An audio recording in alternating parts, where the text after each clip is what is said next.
السلام عليكم ورحمة الله وبركاته. في حلقة جديدة، وكان في أحد المتابعين طلب مني إن أنا أشرح بوابة ناند إزاي بتتعمل. سيركت بتكون عاملة إزاي وبتشتغل إزاي، بوصلها إزاي. فأنا دلوقتي هبدأ أشرحها واحدة واحدة، وإيه نوع الأي سي اللي يعمل لي الدايرة المطلوبة ديت. عندي بوابة ناند بتتكون سيركت من أند ونوت، وبيكون شكلها كده في الطبيعي، بيبقى مدخلين احتمالات وكده. بيبقى A و B و X. X الخارج، عندي الاحتمالين اللي هما ال A وال B وال X. لو صفر واحد صفر واحد صفرين واحدين. فأند أنا كنت بقول إن جميع الشروط مش هتديني واحد إلا لما يكون الاتنين بواحد، الاحتمالين يكونوا بواحد.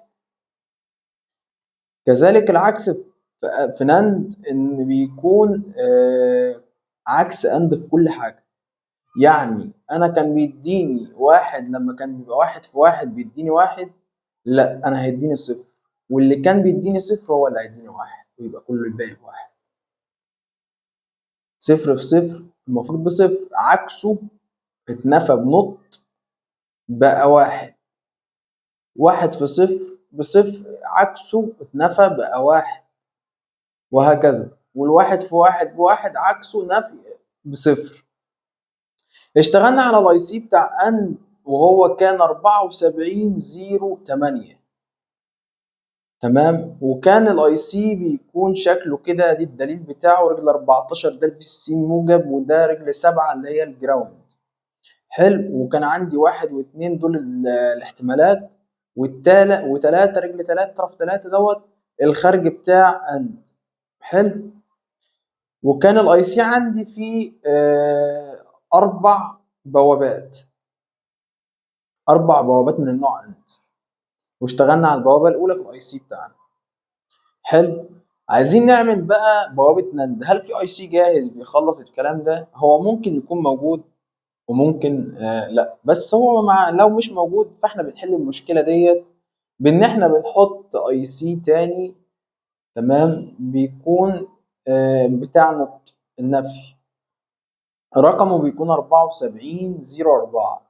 الاي سي دوت بيكون شكله من جوه عامل ازاي؟ بيكون شكله كده برضو، 14 طرف، رجل 7 هي السالب، رجل 14 هي الموجب. عندي بقى بيكون هنا ايه؟ بيكون شكله في الداخل كده، دخل واحد خارج واحد، دخل واحد خارج واحد، دخل واحد خارج واحد.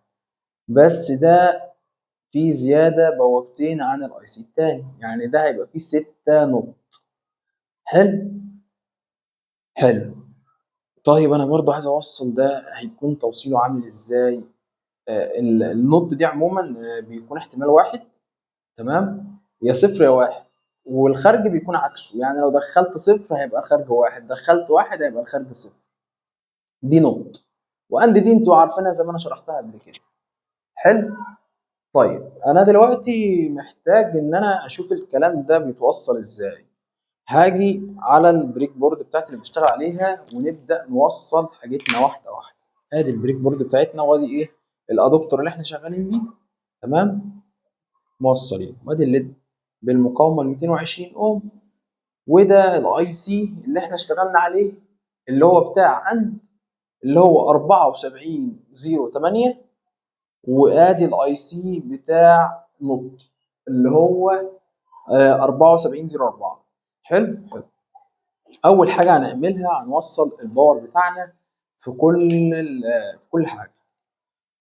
يعني هنا دلوقتي السالب اهو هيروح بسالب الاي سي التاني، الموجب هيروح بالموجب بتاع الاي سي التاني. كده انا وصلت 14 ب 14 و7 ب 7. هاخد بقى فرده من هنا ومن هنا اهو. فرده من السبعه هتروح بالسالب اهو، راحت بالسالب. فرده من ال 14 الموجب هتروح بالموجب اهو. فرده من الليد، تمام، السالب، تروح بالسالب. كده فاضل عندي ايه؟ فاضل عندي ان انا اخد الخارج اللي هو رقم 3 في الاي سي دوت برقم 1 في الاي سي الثاني. يعني الخارج الاي سي الاول هيدخل على داخل الاي سي الثاني. تمام. خارج الاي سي الثاني هيدخل على الليد اهو رقم 2 في الاي سي بتاع نوت، هيدخل على المقاومه. كده فاضل ايه؟ فاضل الداخلين بتوع الاي سي الاول. معايا سويتشين هنا انا مستخدمهم بمثل بيهم الصفر والواحد. تمام. الاحتمالات بتاعتي اهم شكلهم اهو، مش كان في برضه حد سألني شكلهم عامل ازاي اهم. تمام.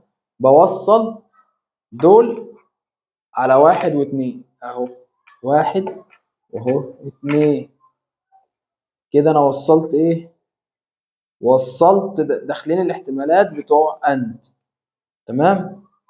واوصلهم هنا في الموجب اهو. كده انا فاضل لي اوصل الكهرباء بس. هوصل كهرباء. جميل. كده واحد وواحد، انا مدي واحد واحد، الليد مطفي. طب انا دلوقتي عايز ادي مثلا واحد وصفر، واحد وصفر، الليد منور. طب صفر وواحد، صفر وواحد برضه الليد منور. طب صفر وصفر برضه الليد منور. طب واحد وواحد الليد مطفي. اصبح انا كده حققت الشروط اللي كانت عندي هنا، بتقول ان في حالة الصفر والصفر يكون الليد بواحد يشتغل اهو. واحد وواحد، صفر وصفر، الليد اشتغل.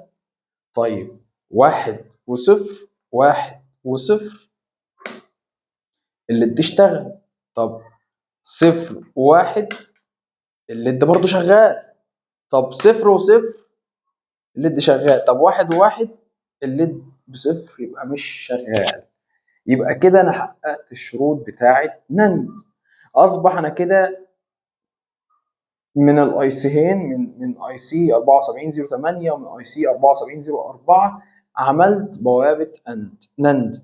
جميل. من اند ونوت عملت بوابه نند. تفتكروا لو حبيت اعمل دايره تانية على نفس الاي سيين دول هعرف اعمل؟ تمام. وهتكون ازاي؟ ده سؤال نهايه الحلقه. اكتب لي اجابتك في كومنت، ولو شايف الشرح بسيط ومفيد ما تنساش تدعمني بلايك ومتابعة عشان يوصلك كل جديد.